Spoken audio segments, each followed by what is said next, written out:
Welcome, welcome, welcome, everyone, to another adventure into 2021 reality. I am joined by my intrepid, traveling, mystical co-hosts, Martina GrübMueller. I wish I would be traveling. I don't know which travel we're talking about, but thank you so much. The astral you. Yes, I'm so happy to be here. Grateful to be here again this year, and looking forward to working with you, of course, Andrew, and with everyone else on the show. Yes, we've put a close to 2020, and we look behind us as 2021 gives us all of this new information overload garbage. But today we are here to help you get out of information overload, to disconnect from all the sources of demanding you conform to their single point of view.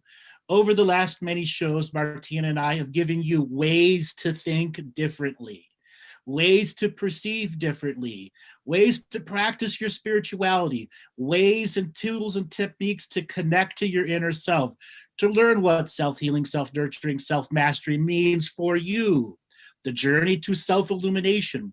We do these shows for you to take home, implement, and practice. And Martina, this last show we did, the shows we did last year, we've looked back at some of the transcripts and go, my God, we packed in so much information in 1 hour. Yeah, we did. And having said that, this year is stepping it up even more.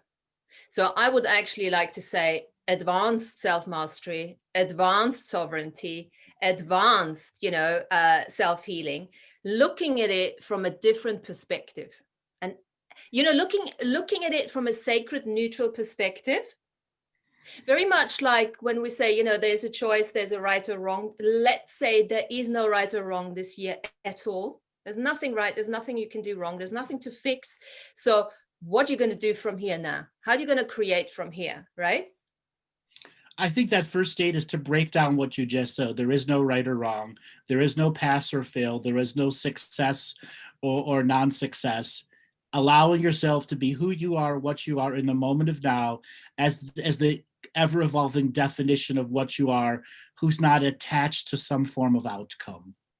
Absolutely. And this is the thing. As long as we're thinking in right or wrong, we're actually we're not able to go to the edge of unknowingness.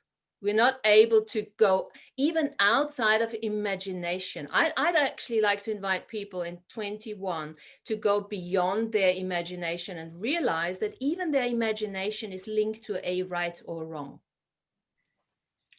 And when you're linked to right or wrong, what are the limitations?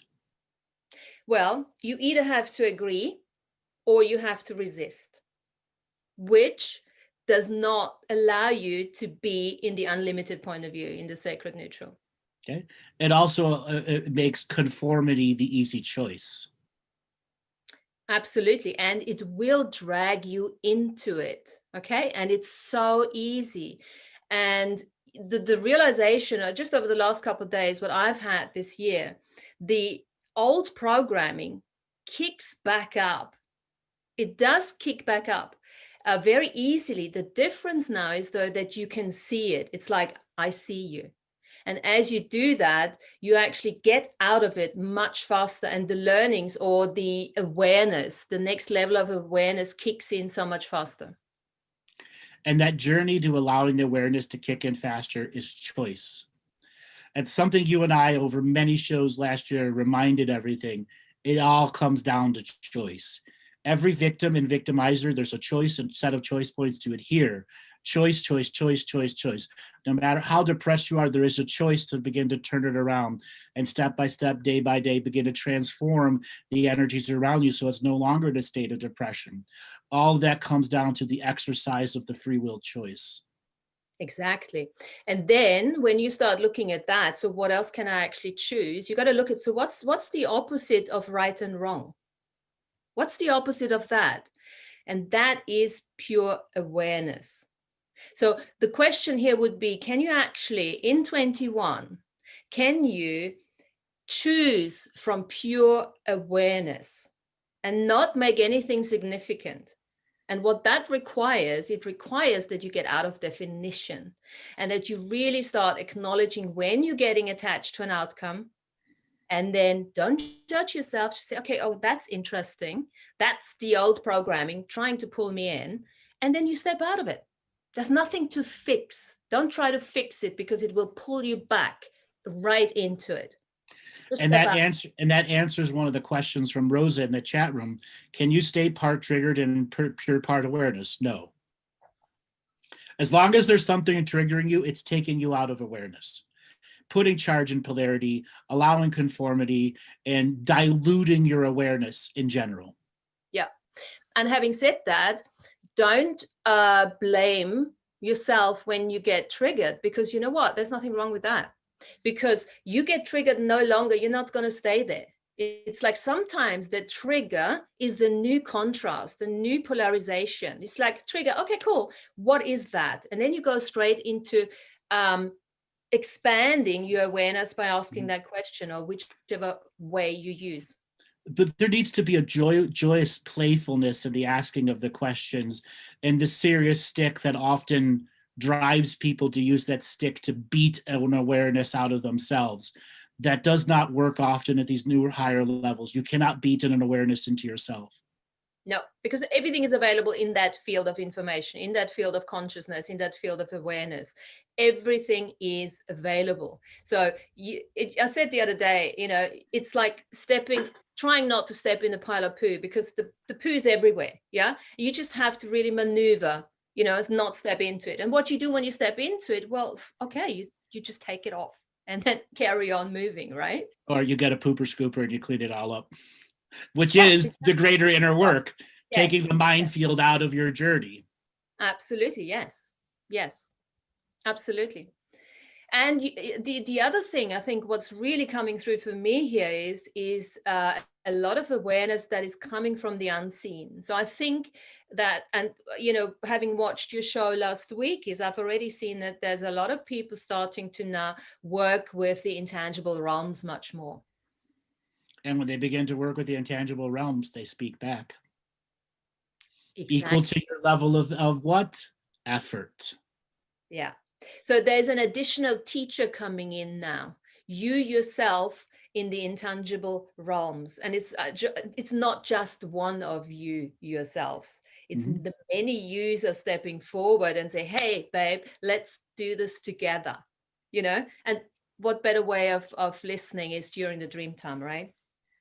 Or even in that lucid state as you're beginning to fall asleep, and allowing the subconscious to unravel and give you images, thoughts, concepts in which you can begin a lucid exploration that allows you to go into a natural sleep that may trigger the dreaming body to go a little further. Yeah. I've signed up on one of those 40-day Kundalini breathing challenges. And what I always do, I use the Kundalini breathing to actually journey at the same time. And this is a really cool way of doing it. When you get into that focused state of breathing and you're using your arms and you're doing all sorts of things, that is a brilliant way of not necessarily completely getting out of your head. You can do that too, but sometimes it's a great way of getting into a journey space. And journey space is often misunderstood by new practitioners who think that they're far more advanced than they actually are, and old practitioners who don't actually practice anymore. Journey space is a sacred situation you put yourself in out of choice, not something you whimsically do out of repeating recreation. Far too often, people try to make journey recreation, and it should never be crossing that line, recreational journeying like that. What ends up happening is you don't have the tools, the techniques built inside you to deal with weird things that pop up. Oftentimes your adrenal glands will trigger simply because you're in the journey space and haven't indicated the adrenal gland to shut up. Yeah. And the way around it a little bit, I think what I add to that when I do the journey, I always take my body with me. And I try to stay grounded along the journey path. So I'm always keeping, it's almost like, consider yourself as a tree. you know. You are the what you call the stem, you're not the The branch. trunk. You're the trunk, yes. And you travel up and down, up to the branches, down into the roots. But you are maintained, contained, supported. I don't want to use the word protection. If you want to use that. But that's what anchors you in. And you can be anchored wherever you are in that moment. There's a lot of situations where there's a belief that they're protected, but that belief isn't enforced in daily, weekly, monthly practice. It becomes a background faith thing that begins to get challenged. And this is where scary images pop up, or different parts of the sympathetic or parasympathetic drive the lucid experience or the journey-based experience into something that's far more distracting than it is beneficial. And I bring this up because what Martina is describing, when you put yourself in that state without using the word protection, you don't indicate that you need protection, but at the same time, you know that the state you're using is sacred and honored enough that your other skill sets you do amplify and fortify that situation. Thus, why self-mastery is so important. When you learn the basics of self-mastery and confine yourself in the beginning of that journey experience, it's about solidifying your connection to the body so the body can be a part of the processing of the greater spiritual experience that is happening in that moment of now. So it's almost like the body is your protection, if you want to look at it from that perspective, because your body is your instrument. And as you are taking your body with you, journeying has nothing to do with getting out of the body. Once you're out of the body, you're still embodied. Exactly. But having that understanding, as you do that in your journey. And, I've many times when I feel a bit, there's some energy that's a bit wacky or something, I know I'm in my body. My body works with me, not against me when I go on a journey, because that's the intention, that's the attention, that's the deal we have. And the journey to make that deal was a lot of choice, a lot of practice, a lot of follow through, and a lot of mistakes on the way that remind me why I had to practice. Absolutely. And it's a continuous journey at the same time. Right. It's never going to stop, but it's going to be the next level of it now. There's a next stage, and we will have to figure out and see what it looks like depending on what's coming at us, what we're dealing with. Yeah, so a common theme last year, I talked about how empaths are at the lowest level of the psychic skill, and the psychic skill gets put up on steroids. They could hear the mouse fart next door. And it ends up ultimately driving you out of your body. Now, over this next coming year, you're going to hear this at a more advanced level. I am imploring and encouraging people, if you are one of those, I'm an empath, I have a red badge of fucking courage, I am only an empath, and that's all that I am, don't watch this fucking show. Okay? You become a zealot to a single thing that is the lowest level of the skill set.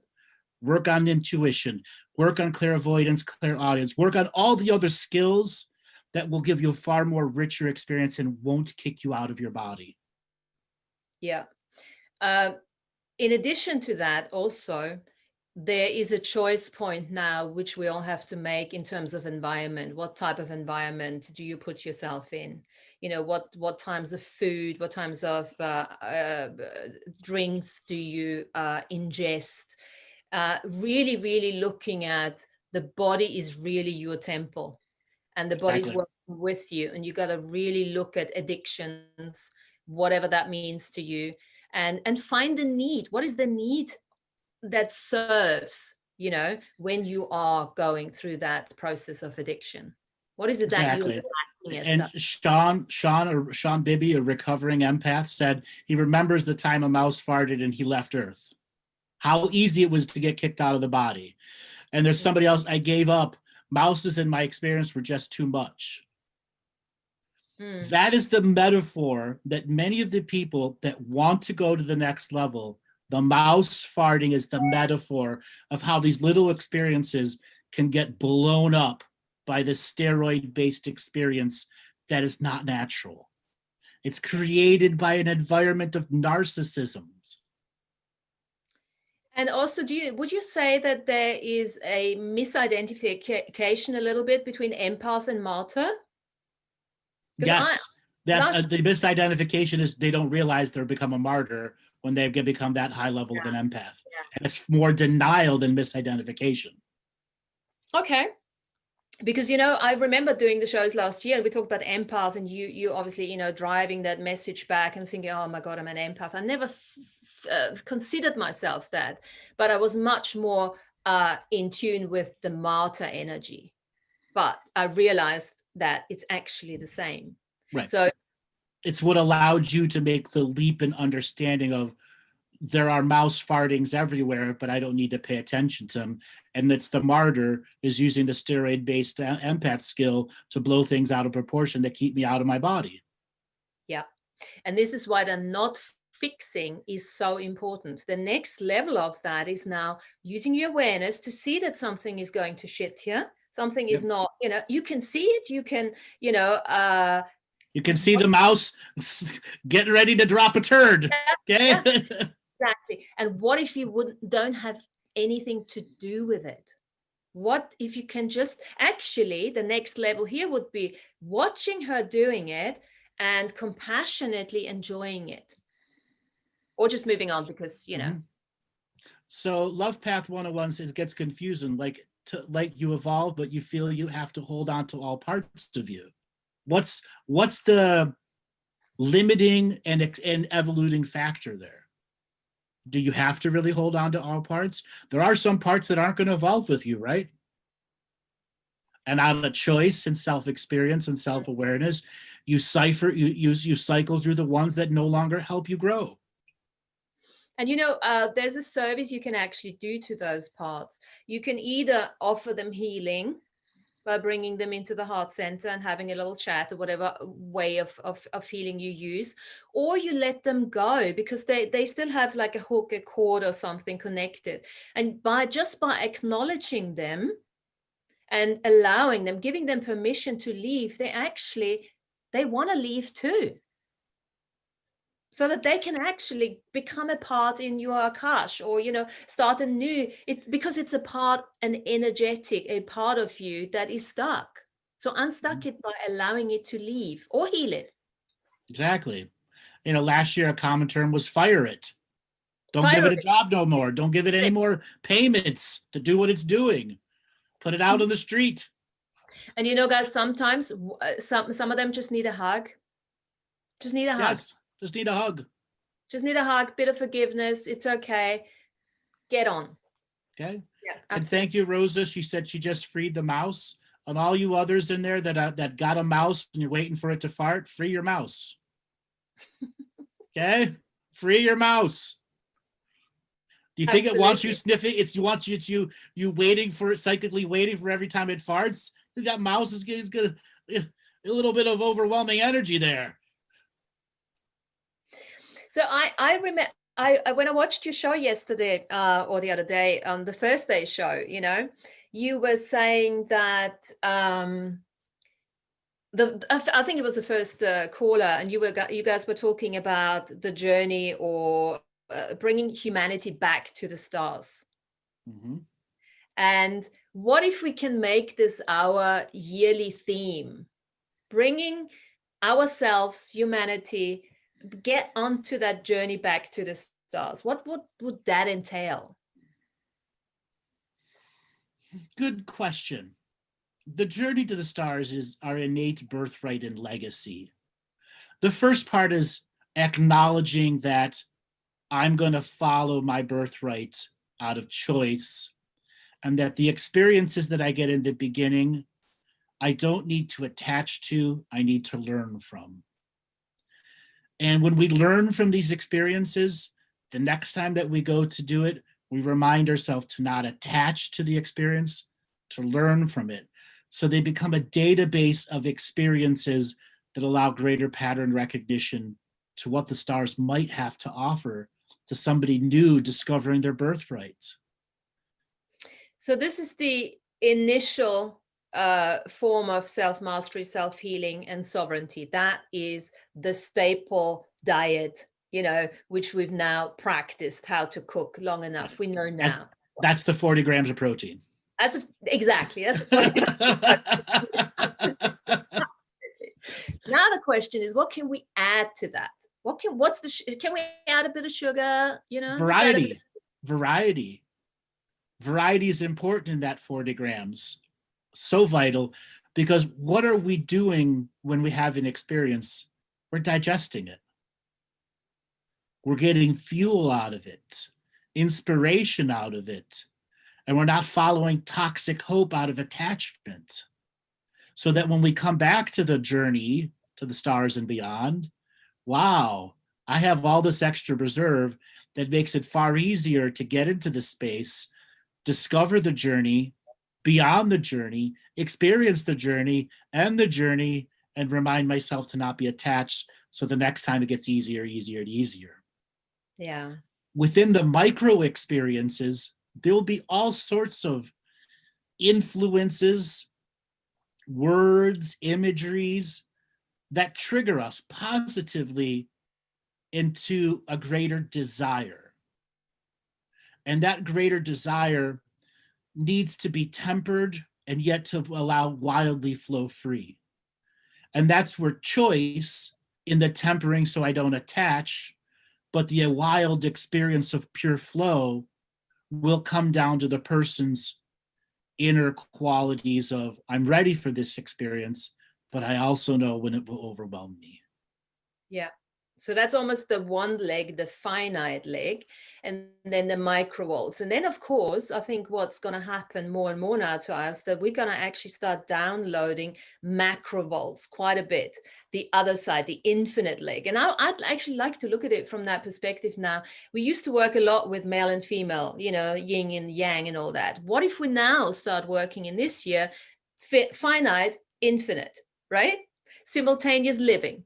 And now the question, talking about digestion, now how can we digest the macrovolts that are coming in? Because that is something that we are probably not so used to, but it still has to be digested. We have a gut brain, and getting the head experience down the central nervous system and into our gut brain processing. Yeah.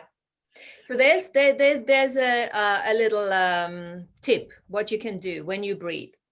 You can inhale, you take from the tailbone, you take the breath all the way up into the brain, into the third eye if you want to.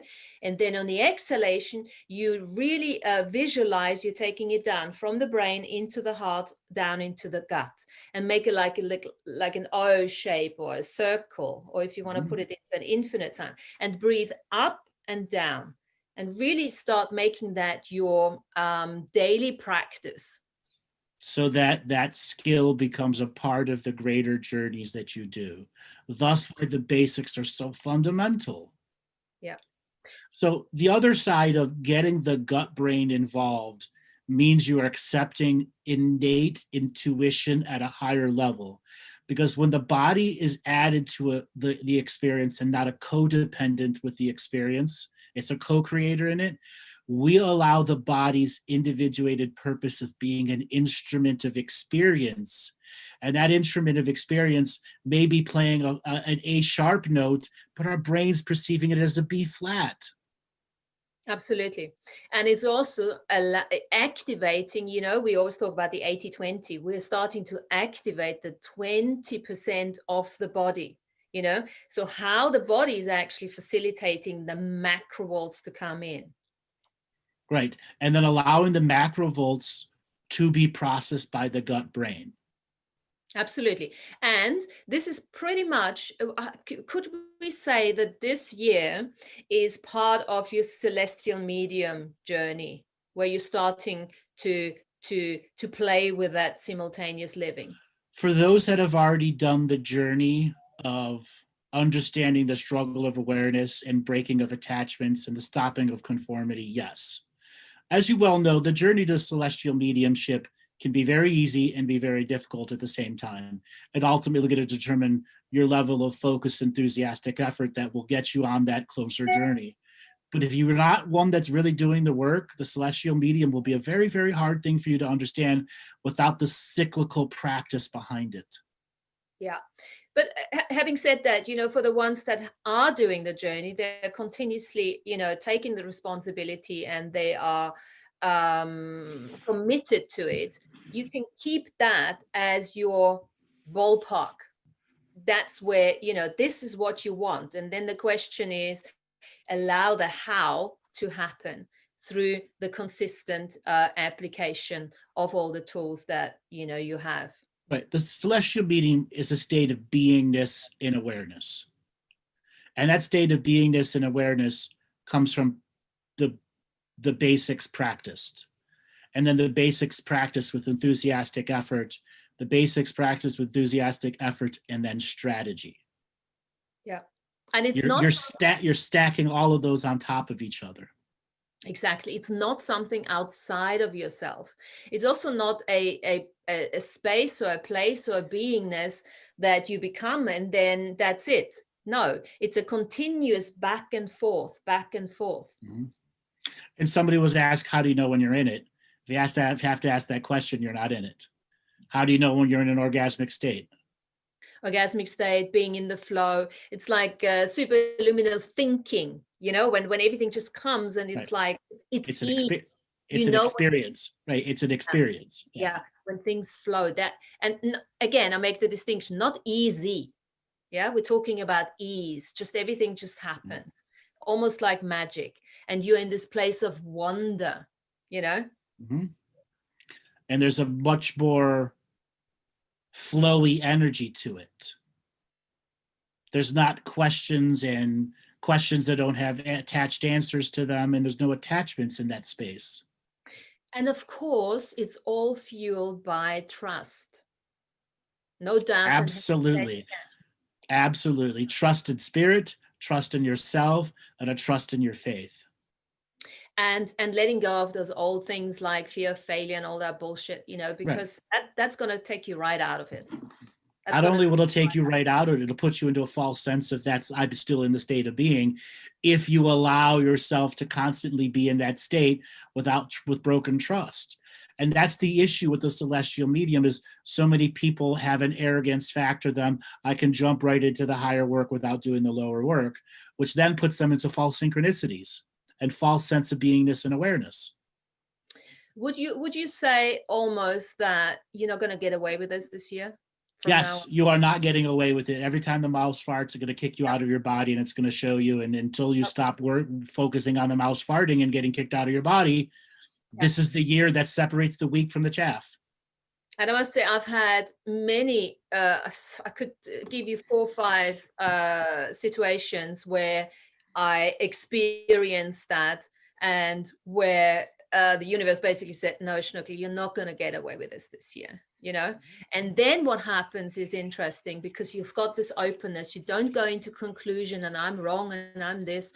The dream time kicks in and you start having dreams, and again, that's a practice too, which are really often, the dreams of late have, whilst they are continuously in a weird symbolic way, they've always been almost answering and assisting me with the stuff that has gone wrong, if you want to call it that way. And you're just in a different state of awareness where you can recognize this pattern. A pattern that's been there in many other patterns and forms, but this pattern matches the state that you're in. And have mercy on yourself when you recognize the old pattern. Exactly. And learning to forgive yourself. Every time the mouse tried to kick me out of the body, shit, I made a mistake. Well, now I'm going to forgive myself. Have mercy with yourself and others. And often remind yourself too that, yes, we are innately all empathetic. We have an awareness. You are perceiving other people's stuff. You can actually perceive is a good word of using, so that you're not actually attaching it to yourself. How much of what you're actually thinking is yours is not yours. That's right. Coming more and more into this game here. And as we get further and further to here, I'm going to give you guys a metaphor. Imagine a snow plow with its plow all the way down and 20 inches of snow on the ground. And if it doesn't stop and lift its plow up every now and then, it begins to put a lot of wear and tear on itself. Okay. And there are going to be many empaths who are going to have their plow to the ground and are going to burn their engines out. Okay. Because your nose is right in it. Yep. The driver of the plow is high above the plow. And we've got to be able to perceive the plow and the overexertion of force into reality that's like a riptide, that you can't go against the riptide. And sometimes you just got to stop the truck and stop the plow and let the tide take you where you're going to go. Yeah. Now, let me offer another metaphor on this one, because I've just watched, I don't know if any of you has watched on Sky One, it's called Discovery of the Witches or something. And there's this one witch, she forgot her powers, and she's meeting other witches now to learn. And it was such a beautiful way of demonstrating, you know, to get her back, to help her get back. So she's surrounded by 4 witches, and they all give her like she's a weaver, so she's a weaver of spells, and every witch gives her one of her threads. One is the earth witch, one is the air, one is the water, and one is the fire, and she's in the middle, the ether one. And as she takes those threads, she puts them all together, and when she's finished, she just turns into this huge tree, branches up there, roots all the way down, and she becomes the entire tree, obviously with a trunky. And that was so beautiful. So that's another gorgeous metaphor to look at. What if we could just keep on weaving, you know, from all the elements, from nature, and bring it all together, because our bodies are the instruments that are connecting the opposites. And that journey to becoming the weaver is allowing the imagery to be a part of you. Learning how to create that weaver frequency inside you. Entering the chrysalis of life.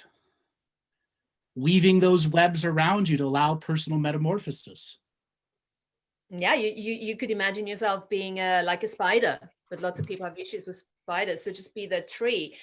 And tree, we've been working with the image of tree for forever.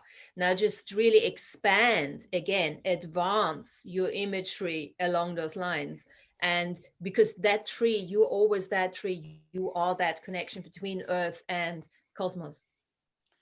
And understanding earth and cosmos are layered on top of each other. It's the uniworld we live in. And as we begin to experience the celestial medium, we get accesses to the other parts of the uniworld layered on top of each other. Yes. And by keeping your reality fortified, by keeping your body strong, by keeping your complexity between mind, body, and soul together, you can transcend to every single level. You can transcend up, down, left, right, back, forth, all over the place. You have that fluidity, that flexibility. And when you achieve that fluidity and flexibility state, there's the next level of choice, which is what I call macro choice. Now, I have not touched on this much. Macro choice is you're in the macro volts, and your choices are that much more influential into the greater you. Therefore, you must know the previous you who has a habit pattern of choosing the short or the easy answer. Where instant gratification can no longer function. On my Facebook page, somebody the other day posted a cartoon image of a bunch of people that are at a race, and it's called the instant gratification race. They're all at the starter lines, and if you complete the race, you get your t-shirt. All right, the answer is go collect your t-shirt. You can't have instant gratification the easy way anymore. The easy way, when one is choosing the easy way every time, there is a part of your beingness that is diffusing the greater experience. Well, look at it. If you go instant gratification, what does that do? It keeps you in limitation, right? Because you can never, it's almost like that saying, are you pecking with the chickens or are you flying with the eagle? Because the eagle doesn't shit what's happening down there without hierarchy and all of that. So that's instant gratification is a pure limitation. And understanding the nature of how instant gratification can diffuse your greater choices when you're at macro choice points. Because also it actually makes you matching others, right? Which takes you out of authentic individuality, which takes you away from what we're actually trying to achieve here. And at the same time, it takes you out of oneness, because oneness cannot be perceived and acknowledged without your individual understanding of who you are. Who's choosing fulfillment and not instant gratification. Exactly. It's that old thing about the puzzle, right? If everybody, you have to be that specific piece of the puzzle in order to fit into the whole big picture. Exactly. So somebody's asking, Lisa's asking, what is an example of instant gratification while on the macro volts? An entity says, hey, how you doing? And you jump right into the entity's frequency and go, tell me everything I want to know, without even any common, decency to learn who they are. Absolutely. Another one would be like happened to me, wake up with that overwhelming sense that you have to do something. And you just like, okay, cool, I got to do this. Well, I didn't have to do it. Did I really have to do it? I didn't ask one single question. I went immediately into conclusion. I have to do this. That's instant gratification too. That's old Marta program. That's actually almost like the universe testing you through that macro volt thing. Are you ready? Are you actually ready? Or are you just reacting from the unseen? Because now this is the next level. Right? So here's another example that layers right with what you're talking about. A lot of our audience members are hermits, but they want to have full galactic relations. What's wrong there? They want to full galactic relations. Well, it's the same. They want to talk to every collective and every alien that's out there, yet you're a hermit in this world. It's very much the same. The intangible realms are the same as the tangible ones. Yeah, it's like you can't expect to be a hermit in this lifetime and then have the best relationships out there, because it takes the social skills, it takes the the getting yourself out there, the having the drive, the choices. It's the same thing. And you Exactly. meet assholes in this reality, and you will certainly meet not so benevolent beings in the unseen out there. Thus, if you're a hermit this lifetime right now would recognize that and want to have full level galactic communications, what are you telling the universe when you're saying I'm choosing to be a hermit and yet want to have full galactic relations? You're saying I'm not ready for macro choices, macro volt choices. Yeah. I think we can almost say to a certain extent the tangible and the intangible realms are a reflection to a certain extent. Absolutely. Absolutely. Yeah. The other thing that comes to mind, when you talk about macro volts, actually, this is also setting that course. When you allow macro volts to interact with you and you're being discerning, from a heart space discernment, from an intuitive discernment, this is setting course towards the edge of unknowingness. And that journey to the edge of the unknowingness is a extended journey of letting go of attachments, subtle influences, previous choice points of adherence, to allow yourself to be in this state where the unlimited point of view has no fear factor behind it. Which also includes letting go of definitions, letting go of controls, letting go of these protecting, ideas from the wrong perspective and all of that. Because remind yourself, whatever you're trying to control is controlling you. And remember what she just said. What's in control? Is it you? Or is it another you? Is it something else? I saw somebody, I don't know who, I saw it on a show or somebody said, look at the word control. You got the troll in it, right? So which troll, who is the troll that's controlling you? Exactly. Con, for, troll. Yeah. You're for the troll. Okay? So when you're trolling the universe, what's that telling the universe? And can you ever really control anything, to be honest? You know, because what does that mean? You're attached to the outcome. You're in projection. You're in expectations. It's all of that shit that doesn't work with the self-healing, self-mastery. In this microcosm and conceptual reality, we're saying exactly. But there are people in a much more limited state, the white picket fencer, that control is a way of life and absolutely works fine for them. Yes. But they're also not on the spiritual path. And it's because we are in an experiential based reality where our influence of choice makes a humongous difference of how much joy and effort we can get out of it. There are plenty of people living the white picket fence lifetime who are perfectly happy. And that's absolutely fine. This is where compassion comes in. This is where it's got nothing to do with us, you know. It's got nothing to, it's not a personal thing. It is what it is, and it's part of that. And every single one that is on this planet now is amazing anyhow, whatever they're choosing, right? I mean, you got to bring that forward. And then if you want to take it to the next level, then yes, you go into the self-healing, self-mastery and all of that. Right. And we can be as spiritual beings with the metaphorical white picket fence relationship with the intangible world. We just have to learn how to not control and imprint the intangible world to be something that it isn't. And the main thing is for people who have an issue with that is to snap out of it and allow people to do whatever the hell they need to do. Yeah. Exactly. I love the people with white picket fences, and I love them. I have amazing conversations with them, you know, because one thing has nothing to do with the other, and there's a contribution flow going on, because think of the Right. tree up and down. See, most people in that positive white picket fence, they're not zealots or martyrs, which ultimately makes their unique experience unique for them. They've understood innately, if I'm a zealot or a martyr, I ruin my white picket fence experience, and I'm forever complaining. The fence needs to be painted. The bills aren't done. Somebody isn't doing this, or this. And when we allow the white picket fence to be a joyous state, there's no more need to be a zealot or a martyr. Exactly. So there's a lot to be learned from white picket fences too. They are extremely effective in this reality. Extremely. Absolutely. Yeah.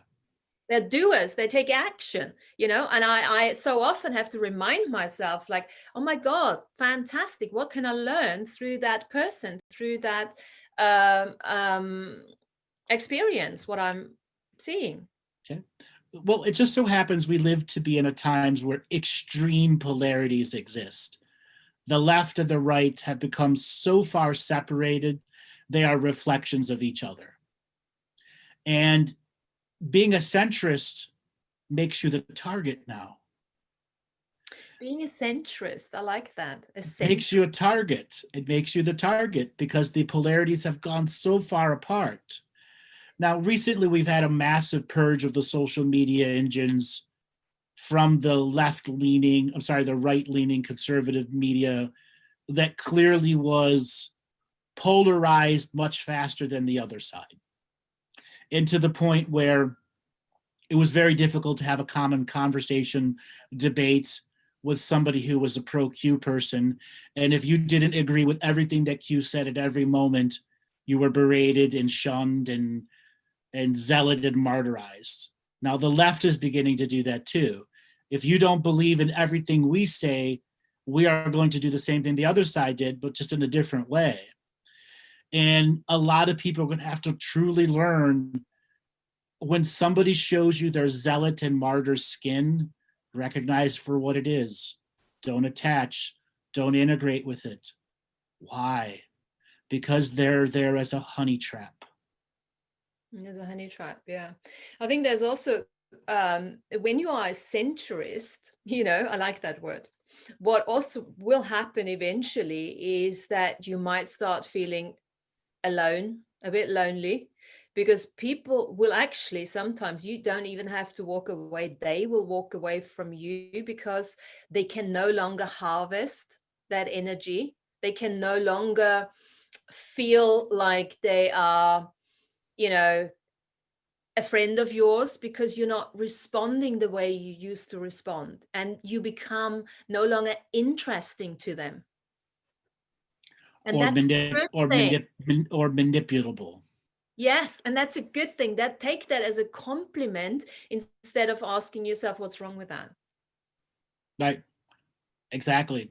Process that. And when you're no longer manipulable to them, they move on to others. They move on to others because, you no longer allow them to suck your energy, basically.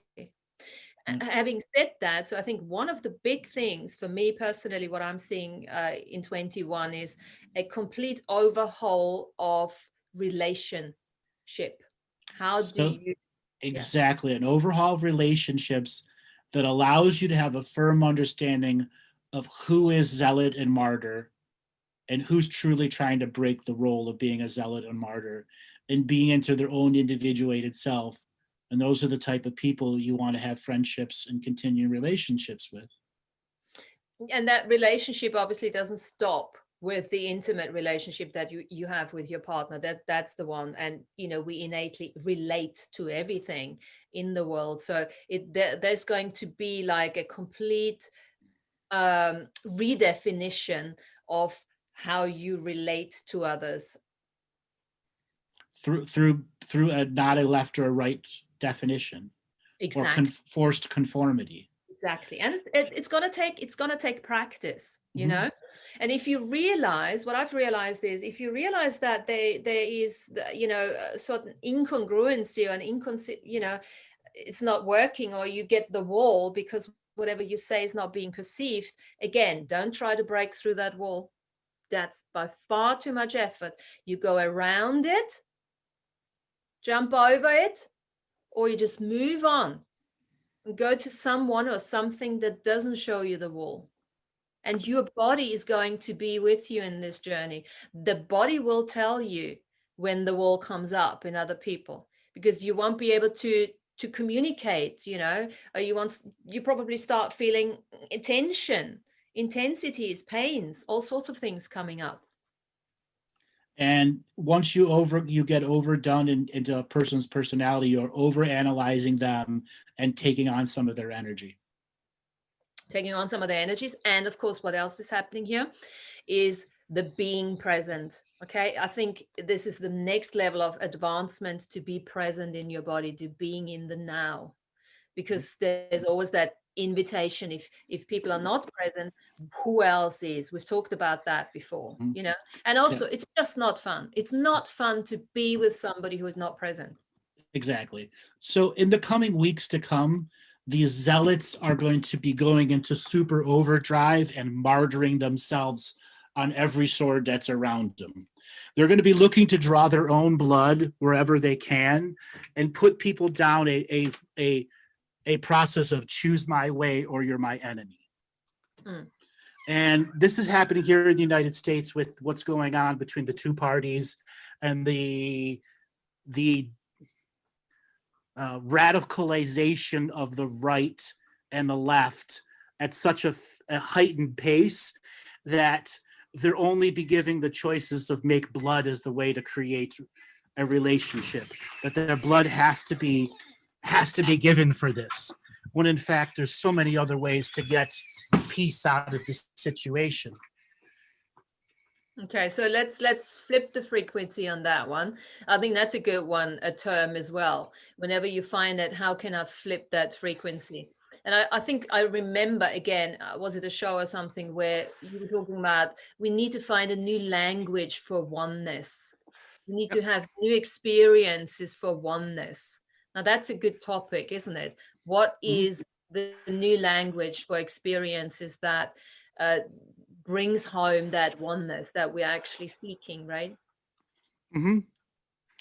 Exactly. And that journey into accepting oneness in its new forms is still an allowance in the inner level, but it's also understanding that the advanced zealots of this world, as soon as they're confronted by a person that's going to say oneness, they're going to reject them wholeheartedly and move on to someone that doesn't have that view.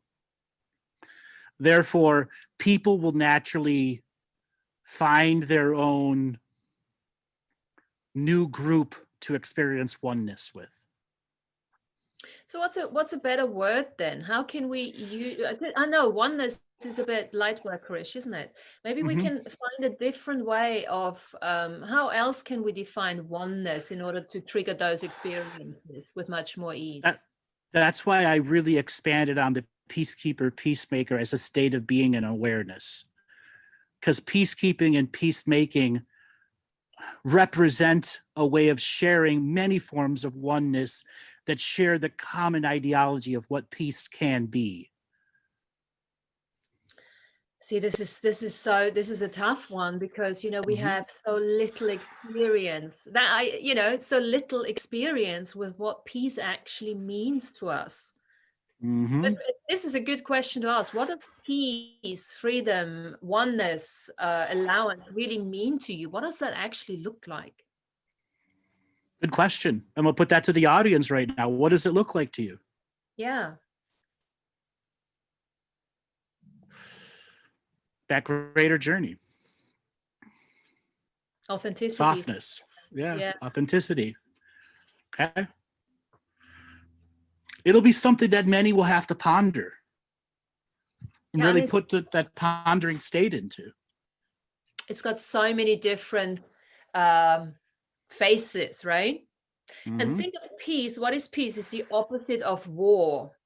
You could look at it from that perspective, right? The opposite of war. So wherever you're still going to war with yourself or others in this reality, that's something to look at and maybe let go of. Right.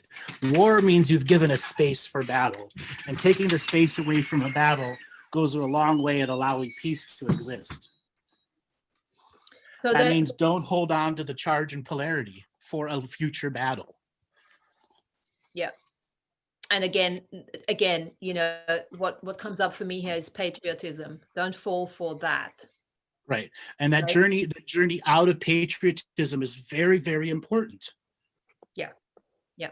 Okay. Because that's part of what? Wanting to be like someone else, instant gratification. That's what comes in here again. Not being able to, it goes against authenticity. It goes against trusting your own intuition. It goes against being able to choose for yourself, right? It's always easier to do and not to do what somebody else is suggesting. And what if there is always a different choice?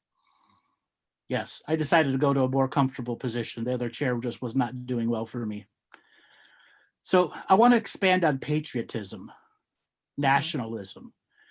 It's what allows a lot of other isms to infect us. And patriot programming is long instilled. Like here we have to put our hand over heart and give an oath to the flag at the youngest of age. That's indoctrination. How does one unindoctrinate themselves from patriotism? It's because it's very important in mastering the peacekeeper and peacemaker. Well, number one, what comes up for me here is looking at the definition of being loyal.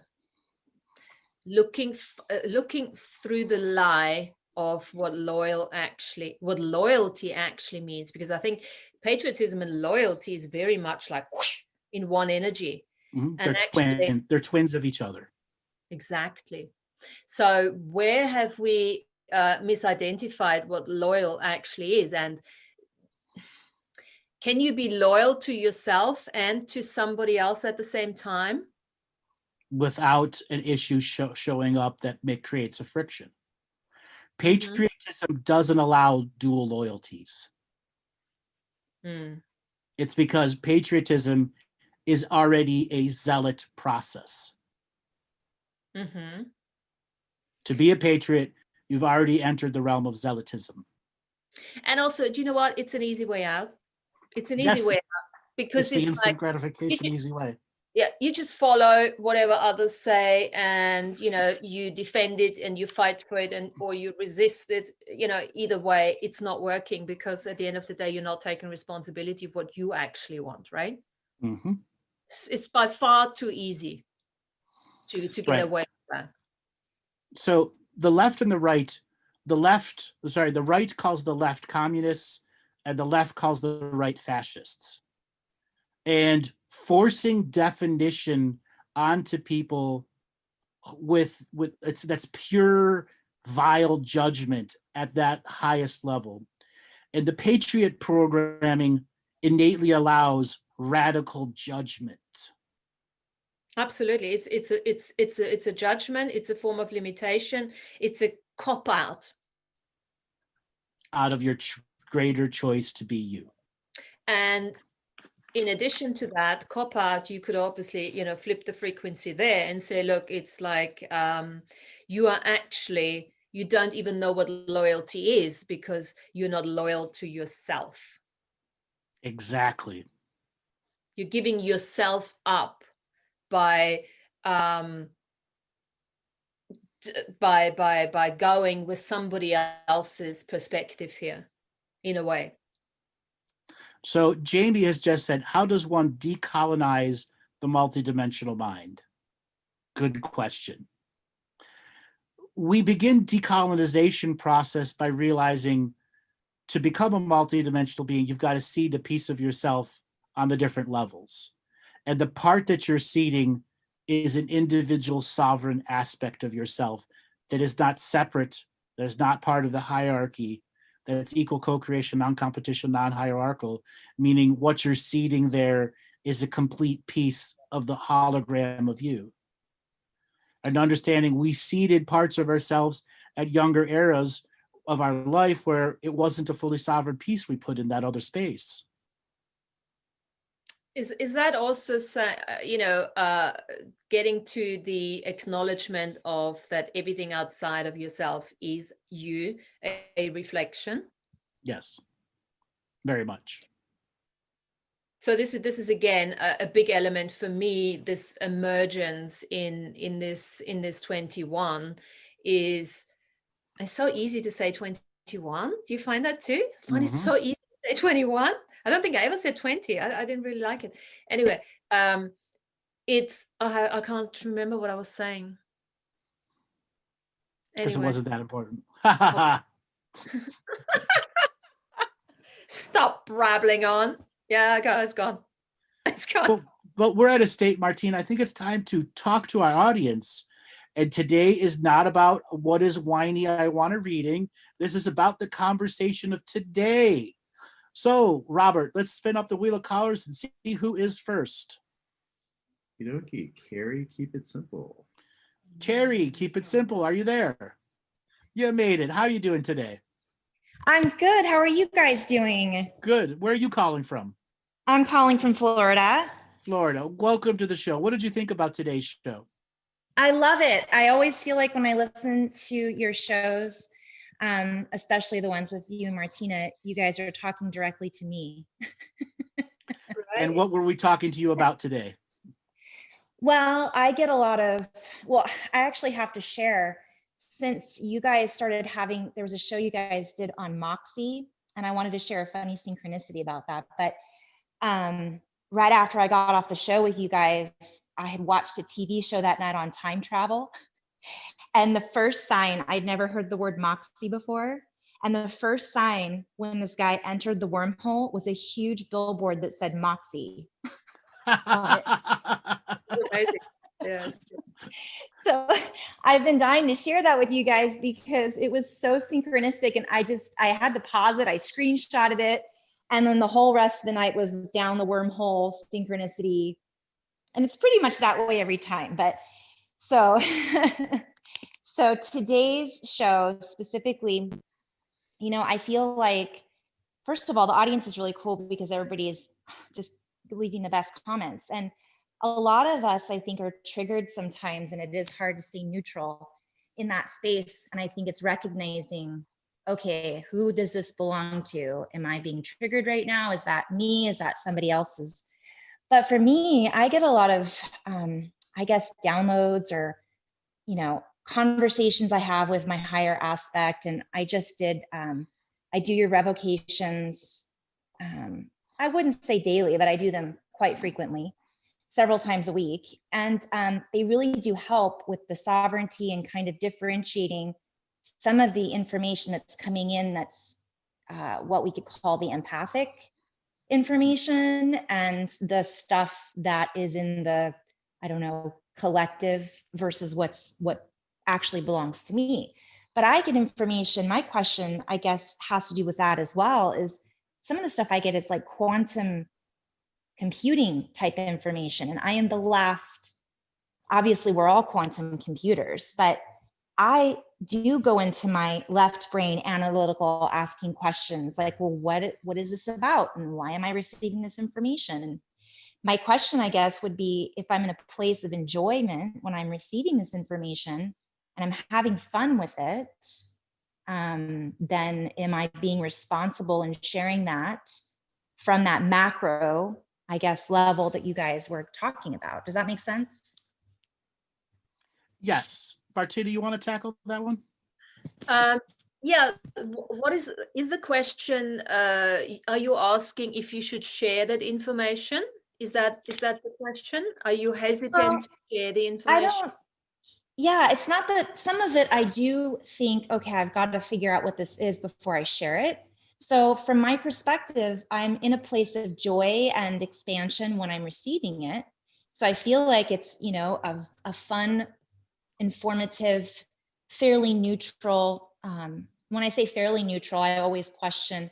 But yeah, I guess, when do you, and this isn't just for me, because I'm sure other people that are listening also, you know, connect in with their higher aspects. And so I'm sure there's other people who are connecting with their guides and connecting with their higher selves. And what would you tell everyone as far as creating that and sharing it with people, enjoying that creative process? So I can give you from my personal experience, you know, all my life I've been seeking to share my experience, and what I'm saying is, watch out who you're sharing it with. Use your awareness if that person can receive that information, because you know, sharing is not caring. Because it's not caring for you if you're talking about information that you're receiving in a very enthusiastic manner to somebody who is actually slightly depressed and has no idea what you're talking about. You're actually hurting yourself. It becomes that backstabbing, because they will take that information, and on some level, either you can get hurt by purely them putting the wall up because they're not getting it, or they're actually using it against you, that they're gonna take it and, you know, and just use it energetically against you. Like, what the hell is she talking about? I have no idea. Yeah. Well, I think the question is more, it's less for people who are, I don't volunteer the information with somebody who isn't, do you know what I mean? It's not like I'm going, and I did used to do that before. You know, I wanted to share it with my family and my friends. And yes, I totally understand what you're saying. Not everybody's ready to receive it. And in those moments, it doesn't feel like it's the right thing to do, to share it, because you're not in the same, you know, vibration or same space. So with what you're talking about today, though, with everything going on, how would you best, you know, all of us are in that space of creating, I guess. And so we're all creative. We're holding this creative space. So my question becomes, as we're sharing all of this information that's coming in, how can we best? Don't share everything. Be selfish with some of it. Okay, that was what I was. So Yes, thank I you, just want to Martina. make a general statement. Yeah. All too often, social media becomes instant gratification sharing. And a lot of people share stuff on their social media expressions that they never should be sharing. And as you're bearing your soul to an audience that usually doesn't give a crap. Right. And the social media is engineered in a way that you get dopamine releases out of the likes and the shares that come. Right. And it's engineered against you. So if you're having fun things come in, play with it in your brain space and your heart space. Get some extended journal writing about it. Savor it like a bite out of a perfect meal. Okay. And as it begins to refine and define and refine its definement, you'll get better ways to define what it is when the right time to share with the right audience members. Knowing Right. your audience is important. Social media, you have zero knowing of your audience. You have no idea if that person's in a good space or a bad space. It just shows up on their wall, and you can get trolled instantly or you can get loved instantly. Mm-hmm. Okay, so savor it. That's my answer. In this now time of 2021, information regurgitators are going to get beat up. Right. Now, what about when you have your beautiful writings? You're sharing that with this audience on Facebook and Martina. So all of and YouTube and everything else, you But guys, those have been refined Mhm. long before they went up. Right. Long before they went up. They've Like been a savored. lot of the writings that I put up, I did in 2012, 2013, 2011, 2014. So they've long been savored and long been learned from before I shared them publicly. They weren't instant. And then you just shared them instantly to get the I see exactly what you're saying. Yeah. Okay. Yeah. Go ahead, Martina. I was just because there's lots of stuff that I have written years ago which I have never shared, and it's now I'm getting to actually looking at it again, add a few things and sharing them now. So remind yourself, there's often you're working in the future. Sometimes you're getting stuff, you're ahead of your time, and this is why it sometimes that doesn't get perceived well, so sometimes it's just a part that needs to nurture another part before it's ready. It's a bit like, don't take the cake out before it's truly done, right? Right. That. Mm-hmm. And when you're working with yourself that's ahead of a century ahead of the evolution of ideas, the only people that are going to understand are the people that are already a century ahead too, which means your audience has to be the century ahead audience. Yeah. Okay. And when it comes to friends and family that you want to share your inner space with, but find that they're not in the space for that, then that's the universe telling you something. Not to necessarily go out and search for those that can, but to more refine it inwards. You're saying it's a reflection of what's going on inside. Yes. And that inner refinement is important. Yeah. And darling, it's also an invitation. It's like, I initially also fell for this. I thought, I have to change my environment completely because people don't understand what I'm saying. And then I started realizing, no, it was an invitation to go within and to actually share the information with myself and be happy with that. Well, and I think that goes too with the hermit, sometimes what you guys were talking about with the hermits. Oftentimes, from my perspective, what I've experienced is we shut down sometimes if we don't get that response from other people understanding what it is that we're sharing or talking about. And so that's something else you guys were referencing is that hermit. But I understand what you're saying is savoring it, but not necessarily having to shut down and keep it to yourself. There is, so by savoring it and developing it, those then will be reflected back to you. Somebody else will be drawn who is that century ahead or is in that vibrational frequency that can match and play that field. Right. Beautiful. Thank you guys. As always. You're welcome. I'm so enjoying everything that you share. So question for you. What did you learn from us? The big things you learned from us in 2020, sorry. In 2020? Yeah. For me, it was being in sacred neutral as much as possible. And I don't mean, just ignoring everything, but just who does that belong to? Also the quantum, listening to your shows, it's real time. That was my biggest, and also I learned about being in that space of what uncreation meant. I know that was one of the teachings that you guys did, and talking about the time travel. So I had this whole experience from listening to you guys of just being in real time and not falling, being in that space of complete, being an empath, setting up boundaries, having sovereignty. I mean, gosh, I could keep going. I could just list everything, but all of it being so connected. It's not like any of the one teachings, because when you guys are talking back and forth, it isn't just one teaching. There's so many layers. And for me, that was what I learned in 2020, was all the layers and tapping into the synchronicities and the creation and the sovereignty and what it means to quantumly entangle and not necessarily just be open to all of the energies, and to kind of then savor it, which you guys are taking it to a completely different level. But I mean, after the show, even when I listen to you guys, I will sit with it, and it has so much more unfoldment for me in conversation and driving in my car and working with other people.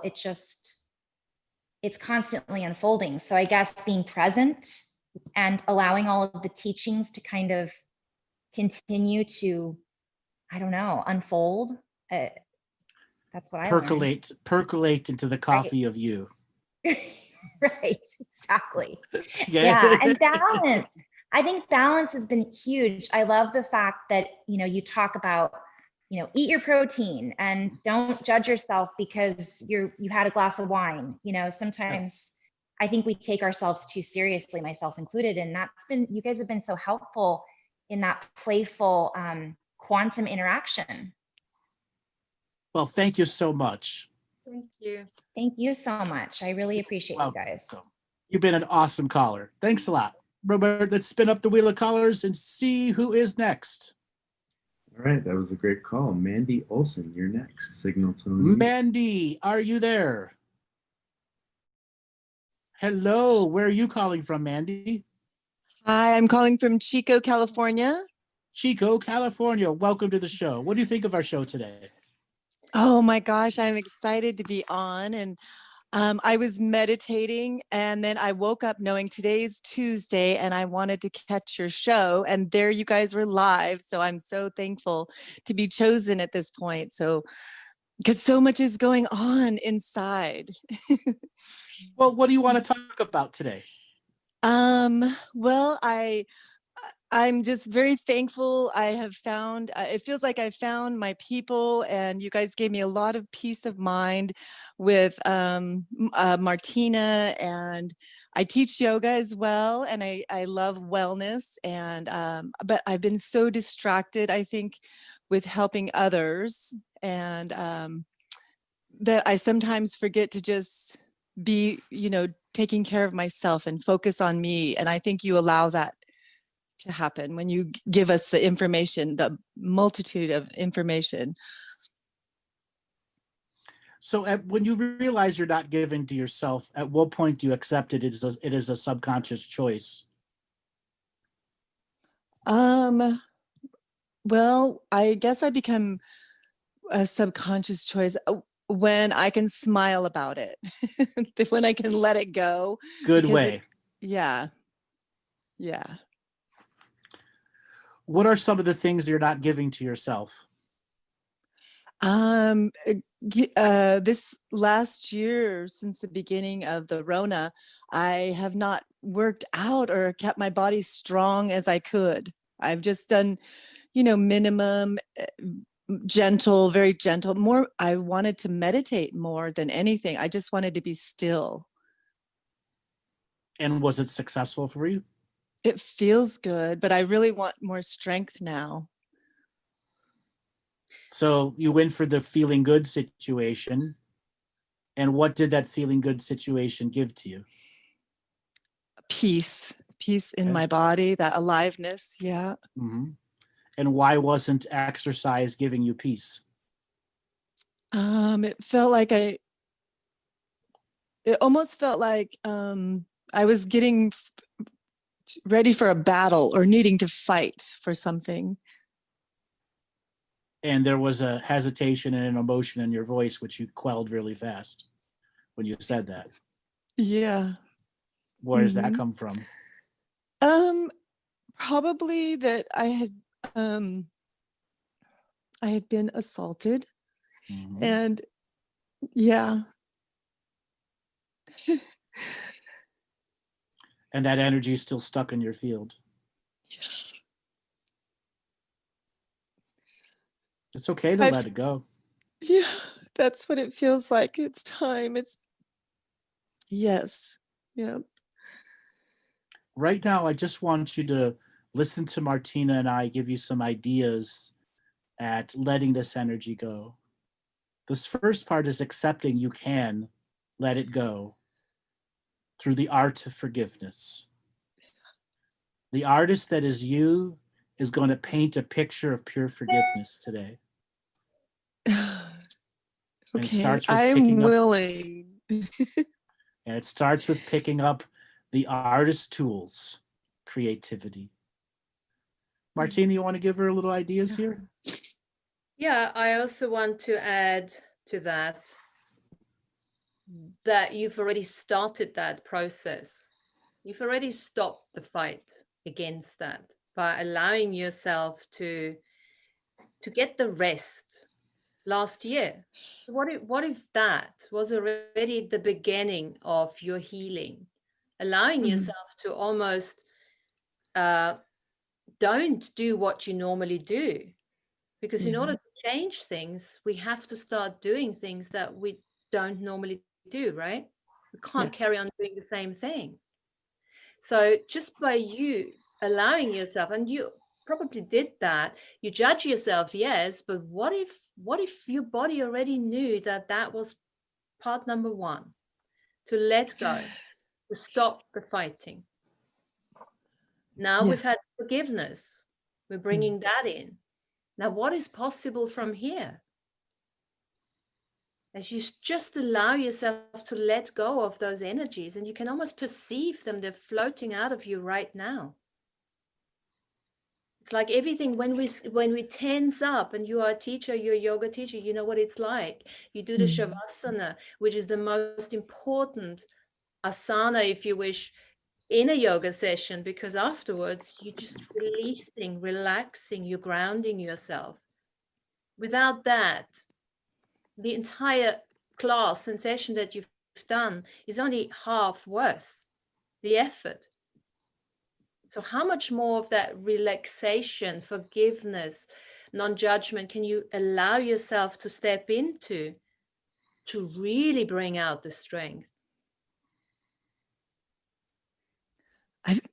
I feel like I feel like I'm ready to speak up. I feel my voice, I would like to have a stronger voice, and all that, because I do believe in all the things of our expansion and helping others. It's very amazing and wonderful to watch others sit in their stillness and breathe with their eyes closed. My heart feels so happy for that, and connecting to the breath and the earth and our higher self. And I thought I had let this go, but I guess I haven't. I think it's just maybe by maybe a thread, but knowing that it's really now time to change and let this go. It all worked out. It's just been kind of magical and strange thing that happened. It definitely moved me into places I would have never thought I would be. Yeah. So I want to share a little metaphor for you. Okay. When you got assaulted, the garden hose that was watering the seeds of doubt and hesitation was left on until a few days later you caught yourself collected, you turned the water hose off. And then there was a long drought, but the ground was watered very deep. The seeds of hesitation around had deep water in them. Mm-hmm. And now you must remember to pull out those seeds that have grown into weeds of doubt, and to understand you are going to have to put down some Roundup here, a metaphorical Roundup, because the habit pattern that has come through the violence at some level is an adrenal gland response to the broken faith that's still trying to heal itself. Okay. And that type of violence is not nurtured through more tension, through more working out, through doing more. You've got to flip that frequency and just really fall into that complete allowance of nurturing, of nourishing, and of just allowing yourself to understand or to recognize that your contribution comes through being, not doing. It's the energy that you contribute to the people in your class, be that now via Skype or Zoom or whatever. And please honor that as a yoga teacher, as any teacher. Yeah, I'm thankful for you guys. I cried when it was Laura Eisenhower and Andrew were on a program, and that's when I began. And I was like, so I needed to see my people for, because I've helped people my entire life, being intuitive and empathic and just seeing the beauty in things. In my lifetime, I've loved everyone my life, and I couldn't even help it. It was very strange to think how I love people, but not that I'm, hanging out or with them, but I see the oneness and feel that. And then, but the surrender the last year has been very good for me, I guess. But I will use, even though I'm not into Roundup, I will get some and utilize that. The organic version of it. It's the metaphor. okay. It's the metaphor of Roundup, because the get weed that. bed got watered deeply with your own self-doubt and hesitation and broken faith. Okay, and the journey of self-forgiveness is weeding the garden, pulls out the weeds, and then the adventuresome spirit's got to come back without restriction. Okay. Yeah, the division of our country has been so. Well, when we feel things like you say, the mouse farting, right? As so, but it's like people, they don't realize it's going to be, isn't it going to be our unity that brings us back together? Or do we just unify within ourselves first? You unify in yourselves first. And those that have experienced self-unity will naturally be attracted to each other by the laws of vibration and harmony.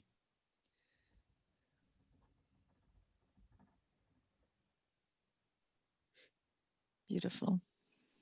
So the adventuresome Thank you guys. Thank you. I got something for you. The adventuresome you. What is adventure for you like now?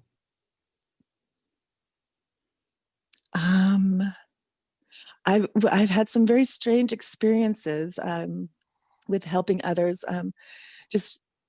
So I would love some beautiful adventures I like walking in the park and going hiking and being in the beautiful nature, Chico's beautiful park. So that's my favorite thing to do. And I used to go, and I haven't been doing it so much lately. But people have been drawn to me, and helping their awareness so much. Even down to this last year, the neighbors had an incident, but their children, I don't think he believed in the dark and the light. He didn't get where he was playing in the dark. And then his children ended up being in compromised situations with these dark people and pedophilia and things that I could never even open my eyes to, because I knew it existed, but I didn't want to dive in and read about it. And so I think just helping, I've been a great help to others on a one-on-one level, which has been nice. But I sometimes people experience things, and I know they're bringing it in on upon themselves, it feels like. And we're moving through the whole thing. Things are getting better, and I feel like I'm just becoming a part. But I would like to cut the cords, I think, and be free of. Not that I don't care, and I really have compassion, but I got lost in that whole train of thought because that was so overwhelming. We really tried to call. Because you've been giving to others so much, the unique part of your own experience is foreign to you. And you're going to have to become the rebel adventurer So the inner rebel that you're creating is so that you can experience not through the medium of helping others. Walks in the park, those are all the old way. They aren't going to give you the new rebel experience and adventure. So the metaphor that I'd like for you to take on, and it's just a metaphor. I want you to see yourself as one of those people returning in the 1960s and getting on a motorcycle, putting on a leather jacket, and riding for the joy of riding. You've got to return to that rebelling against the way you have forced yourself to have experiences through others. So you put yourself in in your own situation to have your own experiences, because for every person that you have helped, they will return tenfold when you're ready to be the rebel adventurer for yourself. I like that. I can do it. And maybe this even means going and I getting love to ride on a motorcycle. Go get a motorcycle. They're cheap as hell right now. Okay. Okay. Yes. That'd be good. You can get the ones that have the two wheels in the front and the one wheel in the back. They're called Can-Am Spiders. Okay? Do it. You're in Chico. You should be able to ride. All right. Be able to ride every day of the year. Scooter. Okay. Yeah, that would be good. I love the wind. Yeah, not a scooter, an actual motorcycle. Okay. Motorcycle. Okay. Motorcycle. Yes. Okay. Get a leather jacket, put a patch on the back. Okay. Be the rebel adventurer. Okay. Okay. Yes. All right. All right, darling. Thank you. Thank you, guys. You're welcome. Awesome. Lots of love. Thank you both. Yeah, lots of love to you too. All right, Robert, let's spin up the wheel of callers and see who's next. Yep, David Dole. David Dole, are you there? Yes, I am. Hello. Hi, where are you calling from? Hi, guys. From Germany. Hi. Germany, welcome to the show. What do you think of our callers today? Awesome, awesome. Really nice. Lovely ladies. Lovely. What have you learned from the show in general so far? In general, same experience as the first caller. I started listening in 2020 and there was just so much. So life-changing, definitely. Big things. Wonderful. So what did you, go ahead. Yeah. One thing I have to say is I had the pleasure to talk to you like in October, and you gave me advice on diet, on the diet show. Mm-hmm. And how did that turn out for you? Yeah, it worked out pretty well. Tell us what happened. I get my 40 grams of protein. And how did it change your life? I don't stress about food so much anymore. I eat the things I like to eat. A whole lot of joy from that. And also I have energy to do my sports and really put on some muscle. So everything worked out. It's amazing. So grateful for that. Wonderful. It also was a little confidence into the quality of foods that you were eating and understanding why 40 grams is 40 grams. It's what we need to learn to thrive on, not survive on. We can't be stuck in survival mode on 10 grams of protein a day. Yeah, I was a fanatic for that, a zealot for that vegetarianism, veganism type stuff. I see that now. Mm-hmm. And now you're free. The Zapper, I did the whole parasite cleanse. Mm-hmm. How did that help? I mean, I often feel it's hard for me to feel inside myself as I can't see the parasites with my eyes. I have to trust my gut. But I really think that because the whole train of cleansing myself and this, I believe there's a lot of truth to that. So I feel like it definitely helps. And I'm actually wearing the Zapper right now because it's so easy. Just strap it on Yes, the Yeah. Hulda Clark zapper, for people that was wondering. He's on the Hulda Clark parasite cleanse and has the zapper. It's a little device that puts electrical charge into your skin that you hold over your stomach area. And what that does is cause the parasites to constantly be in an active state, and it kills them off faster. That's very cool. So what else did you want to talk about? Actually, I just really wanted to say thank you. One thing that, I mean, I got a lot of things I like to talk about, but I don't want to get in a whiny state. Why haven't I done this or that yet? Good man. I know I gotta put in the work, so I'm on my way for that. I'm a little bit curious about the psychedelics, actually, because I think they're very powerful. And at a time I was like thinking only one way, yeah, they're gonna change the world, it's all good.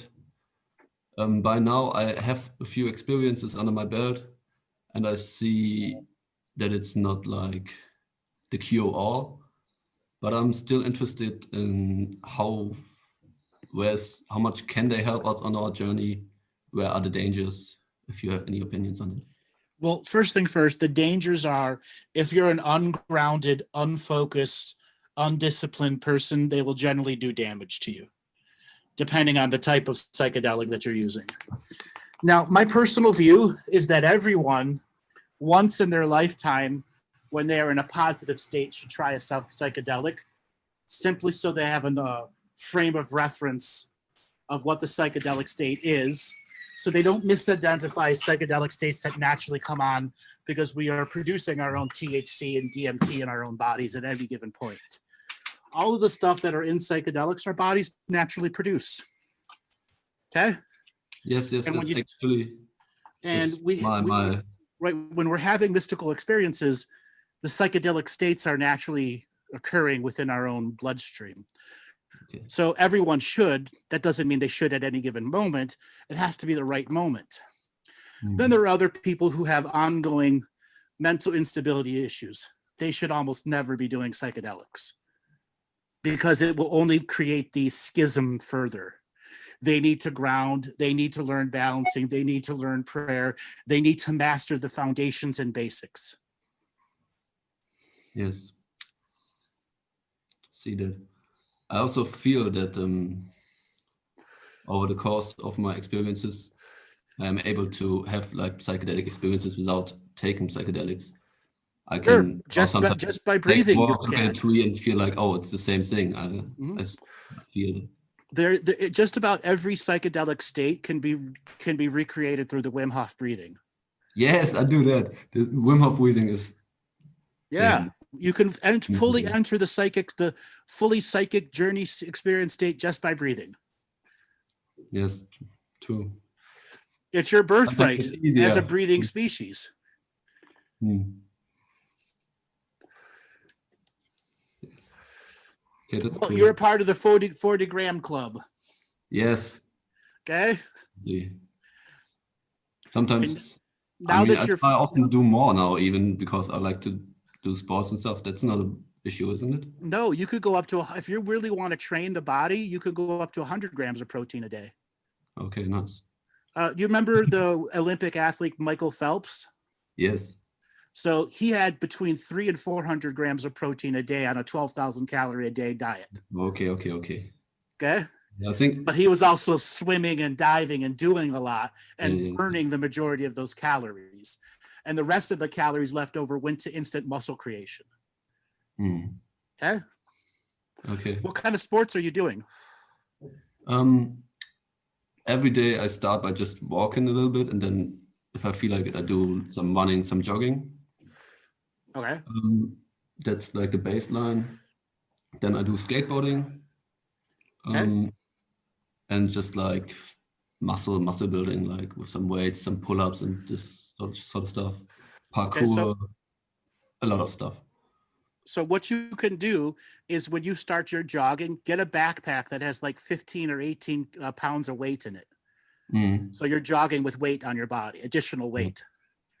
Yeah, no, I see what you mean, but I feel like right now I'm at a point where my joints and stuff, I do everything kind of like not so rigid, because I feel like my body is still recovering. Yeah, exactly. But again, 15 pounds of weight is not a lot. That's a backpack with some books and a computer in it. Okay, yeah. What's the whole point? You're burning a little bit more calories with 15 pounds of weight on your back. Okay. Oh. I know triathletes that do it with 40 pounds of weight on their back. Everywhere they run at top speed, because when they run without the backpack, they're even faster. Yeah. Son Goku did the same thing for every Dragon Ball Z friend. Yeah. And that may be something for you to look in as triathlism, which is running, biking, and swimming. Okay, yeah, maybe. Okay. And then you could get yourself on a 100-gram a day protein, 4,000, 5,000 calories. Okay. And then the chi will flow even stronger through you. Nice. All right, brother. Thanks a lot for calling in. Thank you. Cheers, bye. All right, Martina, this is going to be an end to our first show of the year. A special show. We talked about a lot of stuff. Exactly. Just to get the what's it called? Get everyone ready for what is yet to come, right? That's right. A whole lot of confusion, a whole lot of charge and polarity that we can't remain attached to. Exactly. Going in with a vengeance. And no attachment to the vengeance. Absolutely. Choosing. Exactly. All right, Martina, why don't you give way for people to get a hold of you? Synchholistic.co.uk is my website. So you can get me on that one. I'm on Facebook. You can find me there. I'm on most of the social media. Just check on my Martina GrübMueller or the Synchholistic. And you all know who I am. I'm Andrew Bartzis. You can go to my webpage, andrewbartzis.com. You go to my Facebook, YouTube page also to get all the different videos.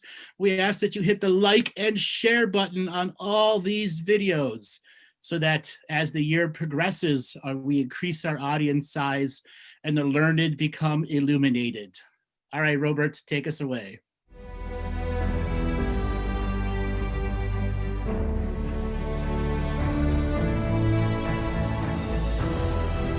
Each different bubble of reality is true. A galactic historian is a person that looks at all the lines of dramatic karma. Nudge, nudge. It's the Holy Grail. Improvise. Mysterious. It's counter psychic intelligence. Why is DNA farming of this star cluster so important? Because we do manifest our reality. We do create our reality.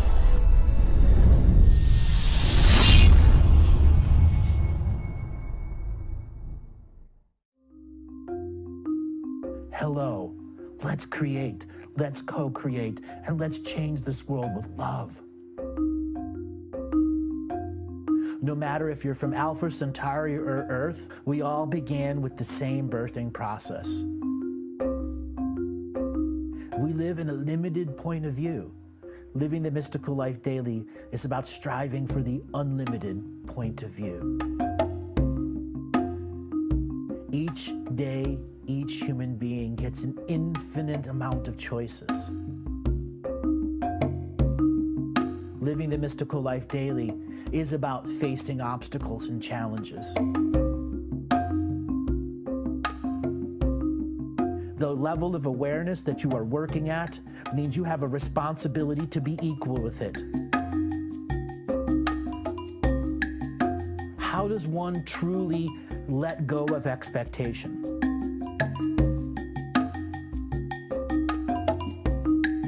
You can make the moment that you wake up to the moment you go to sleep sacred.